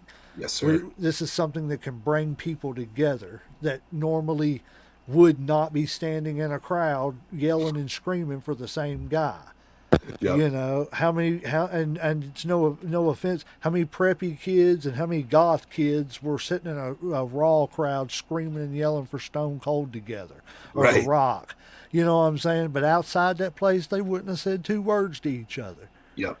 That's something, man, that like wrestling does such a good job at. A lot of times we'll be in a locker room and we'll like sit and look around at just all the completely different personalities that are in that locker room, and it's like, this is so cool. Like wrestling brought all of these completely different people together. Yes. And that's it. It's such a unique niche of a sport and an activity that appeals to all walks of life, and it brings everyone together in such a fun way. And then multiply that by times 20 when you look at the crowd of all the people that it brings in. It's so cool. Mm-hmm. Well, see, that's like me and Uncle Slam. I don't think there's anything that we agree on. We've been friends for 30 years. We have been well, he's going to hear a change in me, man. I'm never buying Coke again. But that's a whole other thing, man. It's Dr. Pepper now. Hey, Dr. Pepper, you need to see. It's even in the Pepsi bottle, not the Coke bottle. Pepper, so it's all right. Like I said, see, sponsor us. No, I'm just joking. But yeah. Shameless plug there. But he's Brett, I'm Sean. Sure. He's Lakers, I'm Celtics. Sure. He's Philly, I'm Patriots. Yeah. It's just There is no compromise on anything. He's Kentucky. I'm Louisville. Yeah. You know, it just how we are friends and have been friends for 30 years makes no sense except for Wrestling. one thing: wrestling, Wrestling. and the fact that we just agreed that we can be friends and disagree and not walk away hating each other because we're adults. I love that. You That's know, so it's cool. just that simple, you know. But anyways, let me get caught up on these real quick and then we'll get these last few questions to you. He said, tell him he can come to Mayhem Media anytime as well. This is a great episode. That's our buddy JD from Mayhem Media. Thanks, JD. You're the man. Warhammer, we just got get over it. Don't matter, heel or face. Yes, yes, sir. Preach. Yeah, JD said East Coast. I know it throwing up gang signs over here in our chat. Not really, YouTube. I'm just joking. Don't flag us. Anyways, we got flagged. I don't know if you know Tiffany Baxter, the Conspiracy Smoke Show. No. She is starting to train. She lives in Louisville, Kentucky. She's an awesome person. We had her on the show a couple weeks ago. I don't even know what happened, man. I think it's just because her name was the Conspiracy Smoke Show, but they flagged that. Only 18 people 18 years old or older can watch it. Oh. I was like, that's crazy. Really? That's all right. It shows me we're on that edge, unscripted. Well, See? edgy. It's Right. Yeah, now you're edgy. That's it. New demographic. That's it. Okay. Mayhem said great ideas for the indie companies. I love the whole answer. Sorry, I'm a little late on getting to these. I get into the conversation and I forget that these are on here. Just a big hammer with me. Ha ha. No, you ain't right. 9 major injuries in 1 year for me last year. That's crazy, man. Yeah, heal up, man. It's, you know, yeah, take care of yourself, Warhammer, man. We appreciate everything you do. One's peanut butter, the other jelly. Yes, sir. Let's see, Warhammer, hit us up. We'd love to have you on an episode as well. Mayhem Media, there you go. Get you over here on the West Coast or East Coast. Look, I don't even know where I am, people. It's Friday. I'm We're just here. here right now. That's it. We're in the here and the now. That's right. All righty, let's see. What is one thing you're still trying to improve about your wrestling right now? Ooh. Yeah, so I think what I'm always trying to get better at, I think I'm never going to be Dean Malenko, or at least I'm telling myself that. So, like, I think my fundamentals are pretty sound, but there's always room for improvement. And I just think that it's like building a house, right? If you have a crappy foundation, the house isn't going to stand for very long. So I wouldn't say that I'm a character-based wrestler necessarily. So I don't have that to stand on as much as someone else who might. So I need my fundamentals to be great.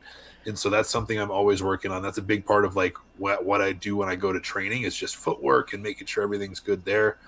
And then also, you know, I think just being able to be in the moment as much as possible. That's something I've always tried to improve on, so I can hear what's going on, know where we're at in the ring, know where we need to go, know how I want to get there.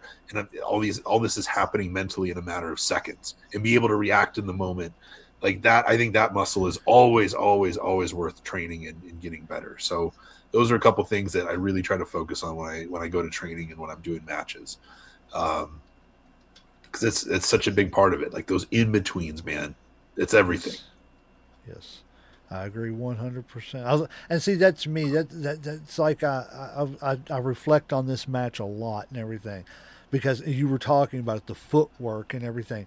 Anybody who wants to see a clinic in wrestling, go watch. I can't tell you the year, but it was a Halloween Havoc, Steven Regal and Davey Boy Smith. Anybody who wants to learn chain wrestling, go watch that match. It was beautiful. There was like 5 minutes of like, I was just like, what?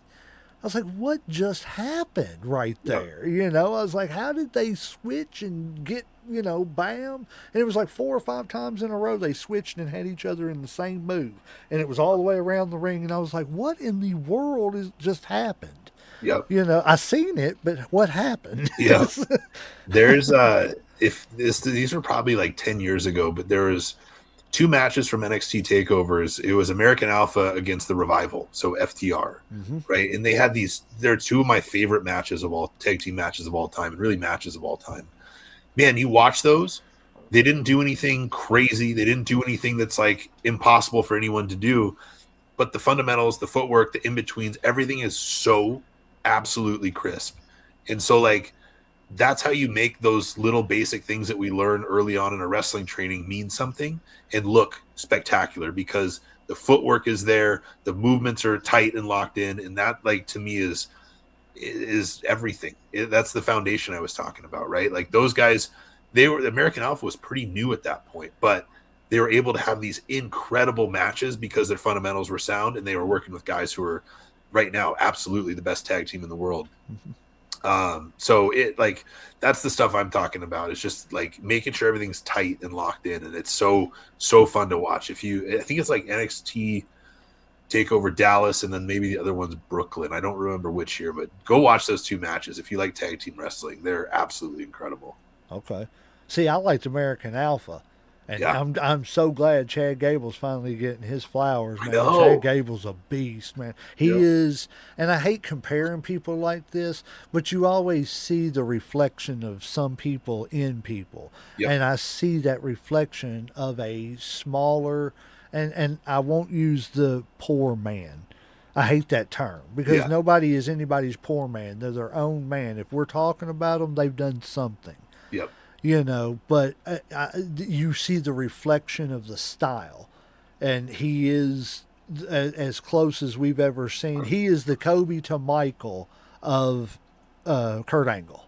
Yeah, nailed it. I agree. Yeah, I thought you were going to say that.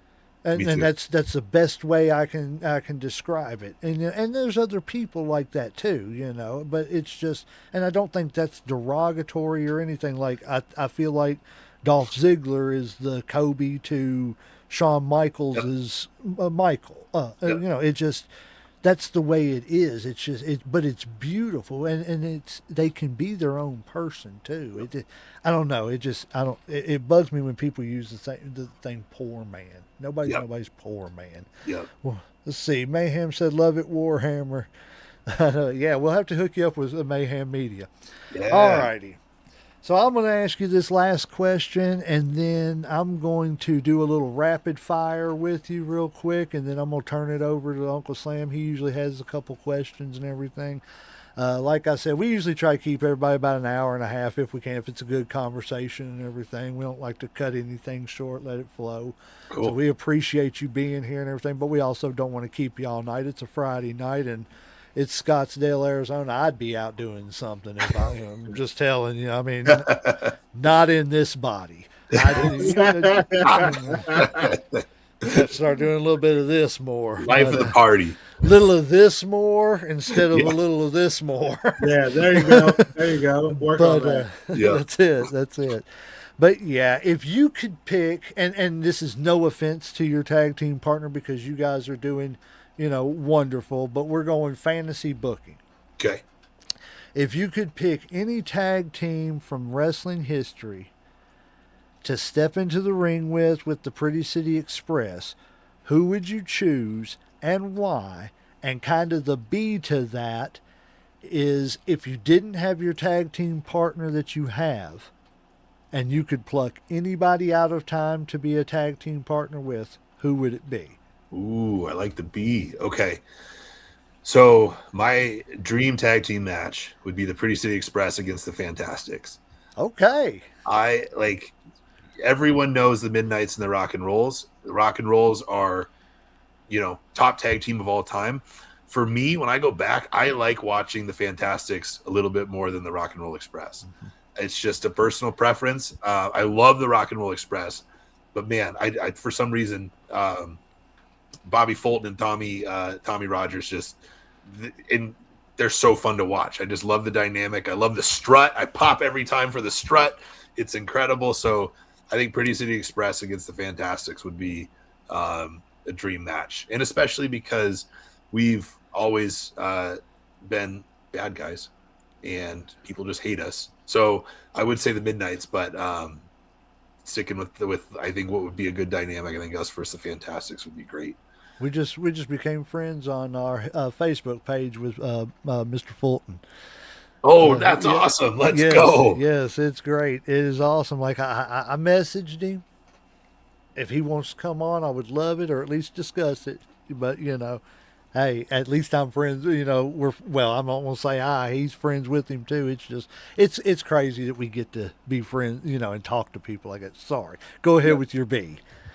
With the B, this one was a little tougher, but I think so. I'm a big fan of Mid-South Wrestling. Like, that's my favorite. If I was going to pick one promotion to watch forever, it would probably be Mid-South Wrestling. Okay. I love it.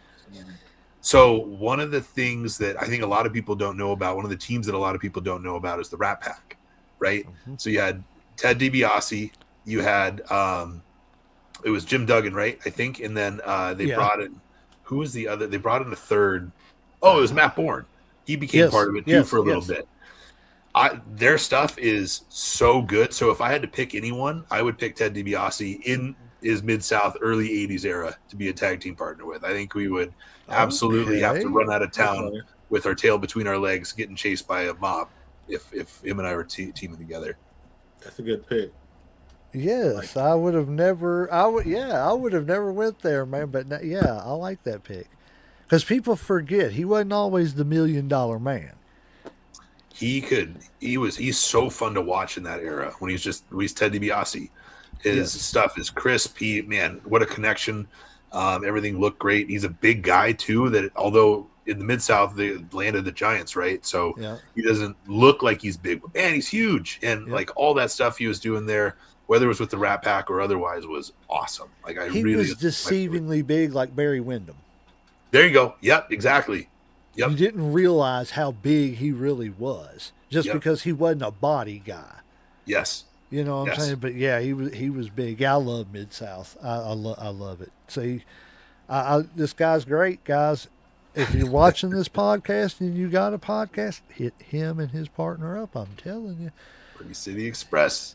He said 8-ounce curls. And he said, I met Ted. I need to do that one time. I need to do it. Well, yeah, I'd love to meet. I'm thankful for anybody I get to meet, but man, just there's certain people that it's just like from your childhood that you're like, man, it's you. I watched you every Saturday on Superstars, and you were kicking basketballs out from underneath kids' hands, and you were being a genuine ass. Yeah, and I did not like you, but it's cool to sit here and shake your hand. Exactly. And what other any form of entertainment can you do that? How can you walk up to you can't really walk up to Al Pacino and be like, you're an asshole, but I like that movie. He's gonna be like, yeah, get the hell out of my face. Right? Yeah, you're arrested right there. On the spot. That's it. Ted DiBiase's gonna reach his hand out and be like, I'm glad I could do that for you, son. It's like, only in wrestling. Only in wrestling. Only in wrestling. It's great. All righty, I'm gonna hit you with a rapid fire real quick, and then we will. I'll hand it over to Uncle Slam real quick and let you get out of here. And again, thank you for being here. I do much appreciate it. Yeah, thanks, guys. This is awesome. I'm having a great time. Yes, and anytime you want to come back, man. And I tell people, if you all have got anything going on, like big, shows or anything like that, and you want, even, I don't know if you all do pay-per-views or anything like that. So even if you do, man, let us know. We'll bring you on the show and let you, promote and everything, because we do topic-based shows too, you know what I'm saying? So we can bring you on for a topic and just talk stuff too and everything. Perfect. We're planning on revisiting our tag team tournament because we're going to do it the way we did the world title. break Oh, it down cool. by companies first and then down, because we only did like a mismatch of everybody the first time, so we want to kind of see if it would change anything, kind of do a Okay. revisit to it. So we'll get you in on one of those too, and your partner and everything. Devin, we have not forgotten you. But yeah, again, I appreciate you being here. I'm gonna shoot these off to you and give it over to Uncle Slam. Let's go. Favorite wrestler of all time. The Rock. All right. Favorite tag team of all time. Midnight Express. All right. Favorite match you've ever watched. Rock Hogan. WrestleMania. Favorite wrestling promotion. Ooh, WWF. Dream opponent. Dream opponent. Fantastics. Dream tag team partner besides your current partner. Look, I already did this. DiBiase from Mid South. There you go. Okay. Favorite wrestling entrance. Ooh, man, Edge. That song, the entrance, that's got to be up there for me. Okay, well, I'll skip the next question unless it's going to be different. Best wrestling theme song. Oh, yeah, it's got it. For me, it's Edge. Yeah. All right. Favorite finishing move. Ooh. This one's tough because my favorite finishing move isn't a great finishing move, but it's the most electric move in sports entertainment. Oh, but the it's like people's elbow. the people's elbow. How can you beat that? It's so like the slide into it, the leg kicking, dropping down. For me, it's the people's elbow, but I know that's not the most like impressive or technically sound complicated move, but for me, that's it. That is probably right up there with the worm and the five knuckle shuffle. Yeah. Well, all righty. One wrestler you would love to share a locker room with. Not necessarily wrestle, just share the locker room with. Share the locker room with.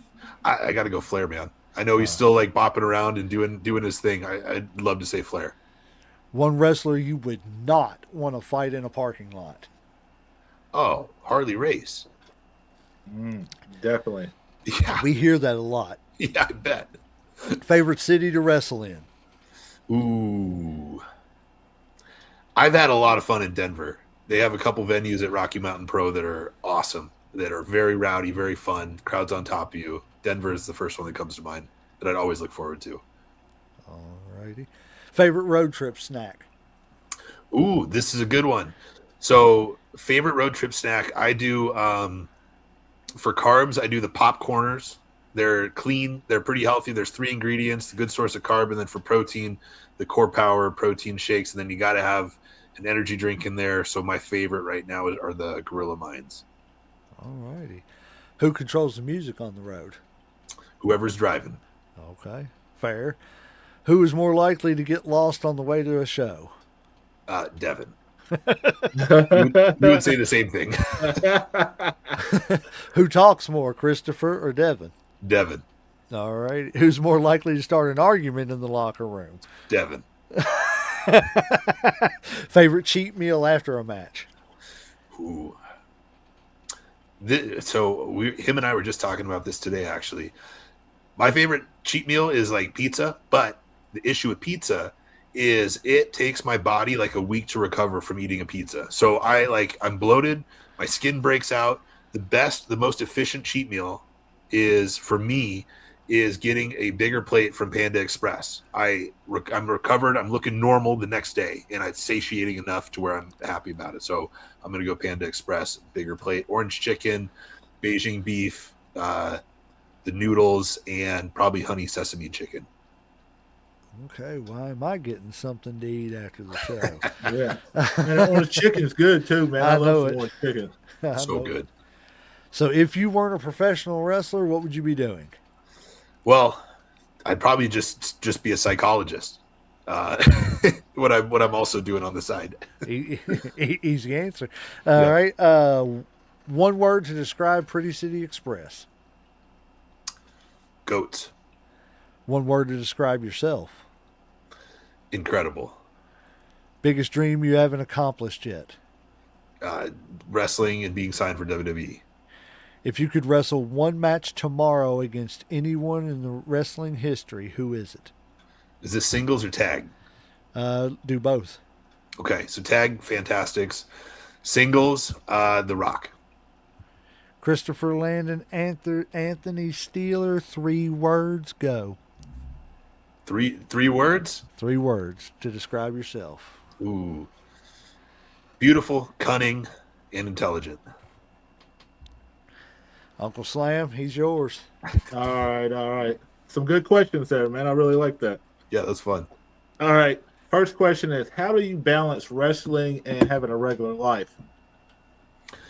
That is, flashback to what we were talking about how, I would wrestle for free, but I get paid to do all the other stuff, like what Christian said.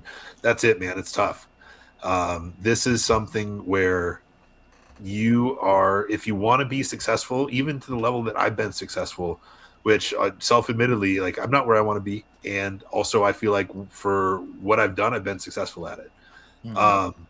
You have to put wrestling first, right? Your life is secondary to wrestling. And that involves like hanging out with friends. That involves traveling. That involves relationships. I'm getting married in October to love of my life, beautiful girl. And from our second date, I was like, okay, here's the deal. This is what my life looks like. If you're not okay with that, that's totally fine. I completely understand. This is me being so selfish, and I understand that I live a selfish life. But if we can make this work, I'm going to put everything I have into making this work. Just know that I'm going to be gone most weekends. Know that I'm spending every night just about in the gym, and there's not going to be a lot of time for us. And to her credit, it wasn't perfect. It took us a while to get there, but we've made it work. And it's become just a wonderful, wonderful part of my life. But man, it's not easy. Like Devin and I always laugh because we're the most boring people of all time, because whether we're on the road or whether we're in town, it's like you wake up, you go to work, go to the gym, eat your food throughout the day, go home. You don't want to go out and like party or anything, because then you'll feel like shit at the gym the next morning and you won't get as good of a workout. Mm-hmm. And so like that's what it has to be in my opinion. There's not a lot of space for other things. So it's just to kind of condense that, man. I would say you have to be disciplined, you have to be dedicated, and then you have to really communicate well with whoever's in your life about those things. I agree. Good answer. Yeah. Let's see. Next, I got, what do you think about the current state of wrestling right now, as far as the pros or indies wrestling? I think for me, the really cool thing about wrestling right now is there's so many different options that are accessible to people, right? So if you look at the old days with the territories, it's like you watched whatever local network was, whatever wrestling the local network was putting on until WWE came along, right, and made it national. And even then, it was like, okay, now I could watch the territory that I grew up watching kind of phase out, or WWE. But now there's WWE, there's AEW, there's MLW, there's NWA, there's TNA, and then there's a bazillion indies, all with great talent on it, that are pretty much all on YouTube or all on streaming services. There's so much accessibility to wrestling right now, which I think is so cool. And I think that's why the indies are kind of sexy right now, is because it's not like I'm going to wrestle and no one's ever going to learn about me. Like, it's pretty easy to get your stuff out there. So I think that's a pretty cool aspect of it right now. And one thing that I am happy about with the current state of wrestling. Okay. Our friend JD at Mayhem Media. Sorry to interrupt you there, Uncle Sam. He's been saying the whole time we've been talking to him, if promotions aren't using YouTube and social media, what are you doing? Right. Exactly. It just makes free sense. Promotion. Yeah. All right. What is your craziest fan experience? Craziest fan experience. All right. So I moved away from Arizona for a year. I moved up to Alaska to do my residency, and there was wrestling up there. And so I don't know if you guys are familiar. There's a company out of New Jersey called WrestlePro. It's a fairly bigger company. They've had a lot of guys get signed from there, and they're pretty just prominent indie company that's been around for a while. When I was in Alaska, they somehow developed a relationship with the guys up in Alaska, and they came up to run a show up there. And I was a part of that first show.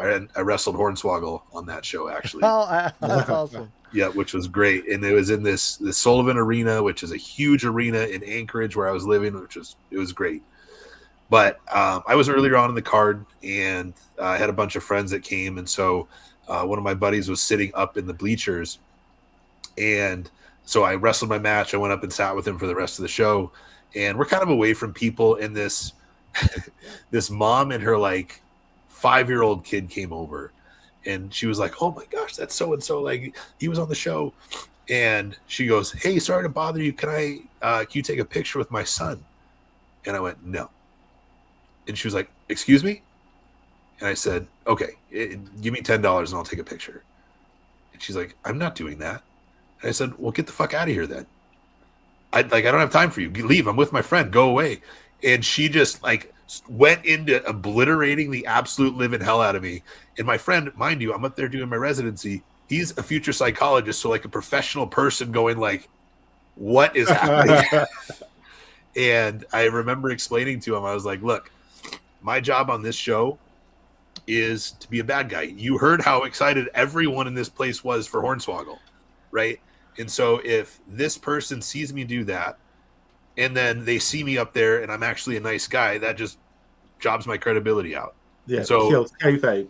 I kept kayfabe, and it led to a sweet mom and a 5-year-old kid obliterating the hell out of me verbally. I'm coining a modern day term, and I'm calling it "you MJF'd them." MJF was actually on that show too. I see. That's dude. Oh. Yeah, you've talked to MJ. See, that just I love being or being a part of this. I do. Yeah. But yeah, go ahead. Sorry, Uncle Slam. Oh, you're fine. Okay, I got one last question, and then we'll let you go. Okay, like you've been in this about 10 years. If you could tell, say, your younger self something that you've learned, what would you tell them that like you know now that like you didn't know starting out?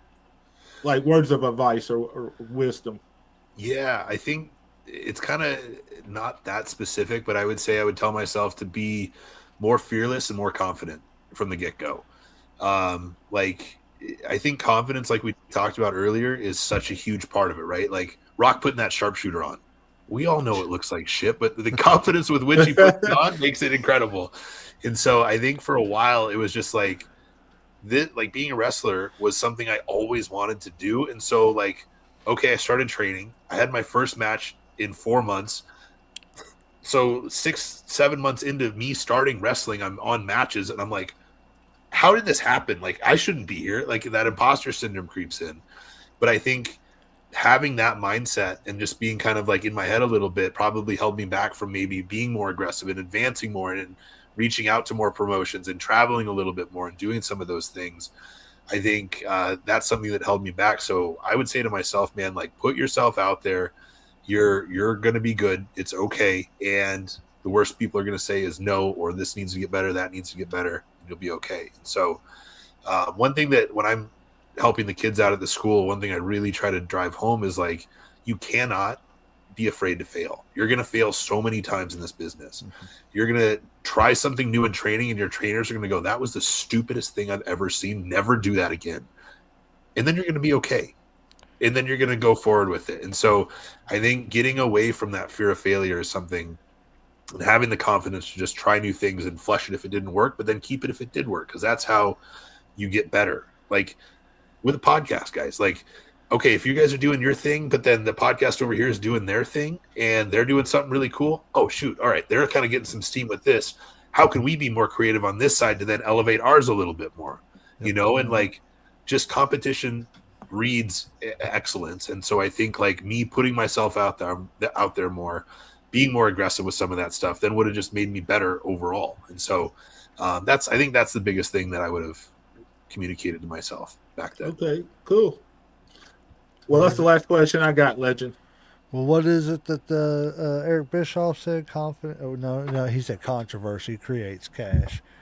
But you can add confidence to that. Yes, confidence and controversy do create cash, but that's it. You got to have the confidence to go for it, and like you said, to do that, you got to be disciplined. So you know, there's so many days I don't want to get up and post a post, or edit a video. Gosh. But I got to get up there and do it because, you know, and there's been times I'll post a video and it gets 50 views. But the other day, what was it? A couple of weeks ago, about a month ago, Uncle Sam, we had a video that got over 4,000 Right. on TikTok, I believe it was. So it's going to be hit and miss for a while, and that's the thing you got to realize. And it's just staying the course, like you said, being disciplined and just getting it done, because you ain't going to do nothing unless you believe in yourself and go for it. Yep. That's really it. You was talking about living in Alaska, and I'm over here picturing, I'm like, man, this dude over here running up mountains and shit like Rocky. A little bit. He done stood up on the mountain and was like, Dragon! Yeah. Exactly. I was up there yelling at Hornswoggle. Wrestling yes. or something like that. I thought that's really good. Yeah. Hornswoggle. Yeah, that is great. Yeah, he was talking about that. That's all I could picture in my head was like, look, he over running up mountains and people are chasing him and shit. Yeah. But yeah, man, like I said, he said he's ain't got nothing else, man. I appreciate you coming. Like, this has been an awesome show, man. We definitely got to get you back. We'll get, Devin in here too. And, we will definitely help you all promote Pretty City Express out here too, man. We, like I said, we just want to help people, and help the business. We always hear the saying, leave the business better than you found it. Yes. Well, I found it whenever I was a little kid, and just like everybody else, you kind of go through your phases where you don't watch it as much and you do watch it and blah, blah, blah. Life happens. But not only did I find it as a kid, I've gotten to live on the outskirts of it a little bit. So yep. I feel like it's a responsibility to leave it better than what we found it. It's been pretty kind to us so far. So I can't say, too much bad about it and everything. But like I said, I appreciate you all coming. It's been an absolute joy. It's been a great conversation. I could go on for hours and hours, but I won't keep you that long. Like I said, Friday night. But yes, tell Devin and tell him to shoot Headlocks a friend request on what's that Facebook thing? That's that thing. That Facebook thing. Yeah. That Zuckerberg thing. That Zuckerberg thing. But yeah, man, tell him to hit me up and we will plan something out to get you all on. We're also working on a sort of kind of game show type idea with tag teams. So we'd love to try to get people on for that and everything. But yeah, we'll get definitely together and do some more stuff, man. It's been a pleasure for real. Love it. Thank you guys. This has been an absolute blast. So thank you for having me. Thanks for making the time, and yeah, look forward to coming back for sure. Well, we appreciate you staying here and listening to my long-winded speeches. And before we get out of here, I'm going to let you plug anything you want to plug, any social medias or anything. Yeah, on Instagram, I am _class, CLAS. And then Twitter, I am class. Facebook, Christopher Landon, Anthony Streeter. And then Devin and I have a podcast called the Pretty City Podcast. You can find it on Spotify, Apple Podcasts, and YouTube, and the Instagram handle Pretty City Pod. So follow us, listen to our stuff. We have a good time. Our tag team dynamic is very evident in the podcast, which is pretty entertaining. So check us out, check me out. Appreciate you guys. Not a problem, man. Well, you just got 2 more subscribers to both, man, because when I'm sitting here editing stuff, that's what I do. I throw wrestling on or a podcast on and just listen while I'm working and editing and stuff. So, yeah, you just got another one. We'll get you on. And, yeah, I appreciate everything. That's cool that you all do a podcast. I didn't know about that. I'd asked about that. See, I got to do better research. I'm a rookie. I admit it. No, you're good. This is great, man. This is so fun. I appreciate you being here, buddy, for real. Everybody, go check out Class. Like Rodney Dangerfield said, we're going to get out of here and get back to school. Uncle Sam, you got anything else for these people? No, sir. I'm tapped out today, sir. Well, I believe that referee's hit that 3 count, and we are going to ring that damn bell. Ding, ding.